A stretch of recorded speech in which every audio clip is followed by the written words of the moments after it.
Hello guys and welcome back to the channel. In today's video, I will show you how to buy the Pro Plan or Max Plan in the Claude app on your iPhone. So without wasting any time, let's get started. The first thing you need to do is open the App Store and search for the Claude app. Make sure that the app is updated to the latest version, because some options may not appear on older versions. Once the app is updated, simply open the Claude app on your phone. After opening it, tap on the two-line menu icon in the top left corner of the screen. From here, tap on your profile option to open your account settings. Now look for the billing option and tap on it. After that, tap on Upgrade, and now you will be able to see the available subscription plans. Here you can choose the Claude Pro Plan. If you want more features and higher usage limits, you can also scroll down and select the Claude Max Plan for even more access and advanced features.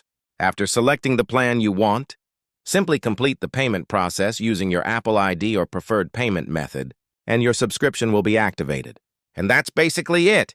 That is how you can buy the Claude Pro Plan or Max Plan directly from the Claude app on iPhone. I hope this video helped you. Make sure to like, subscribe, and turn on notifications for more helpful tutorials. Thanks for watching, and I will see you soon in the next video.